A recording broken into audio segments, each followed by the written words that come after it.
کیا آپ جانتے ہیں توکل علی اللہ کیا ہے؟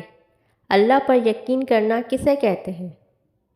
ہم میں سے جب کسی کو کوئی مشکل پیش آتی ہے تو اکثر یہ کہتے نظر آتے ہیں کہ اللہ ساری پریشانیاں ہم پر ہی کیوں بھیجتا ہے، ہم ہی کو کیوں آزماتا ہے۔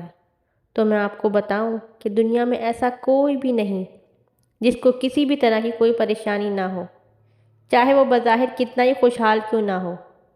اللہ تعالیٰ اپنے نیک بندوں کو آزمائش میں ڈالتا ہے جو اس کے سب سے زیادہ قریب ہوتے ہیں۔ کیا آپ جانتے ہیں اس دنیا میں سب سے زیادہ آزمائش میں کن کو ڈالا گیا؟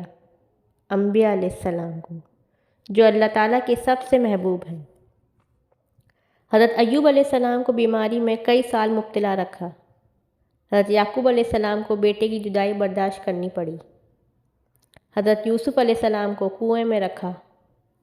حضرت یونس علیہ السلام کو مچھلیاں نگل لیا، اس کے باوجود وہ زندہ سلامت رکھے۔ حضرت زکریا علیہ السلام کو جوانی میں اولاد عطا نہ کی مگر بوڑھاپے میں اولاد سے نوازا۔ کیوں؟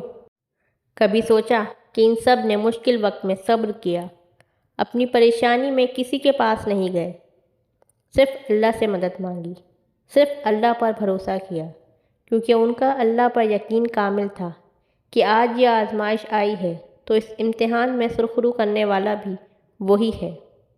اور پھر ایسا ہی ہوا، اللہ نے آزمائش کے بعد ان سب کے یقین کامل کی وجہ سے ان سب کو راحت نصیب کی۔ حضرت موسیٰ علیہ السلام اللہ کے حکم پر سمندر میں عصا مار کر سمندر میں اتر گئے، کیونکہ ان کا توکل تھا کہ اللہ انہیں اس مشکل گھڑی میں تنہا نہیں چھوڑے گا۔ تو آپ بھی کامل یقین رکھیں کہ مشکل کے بعد آسانی ہے۔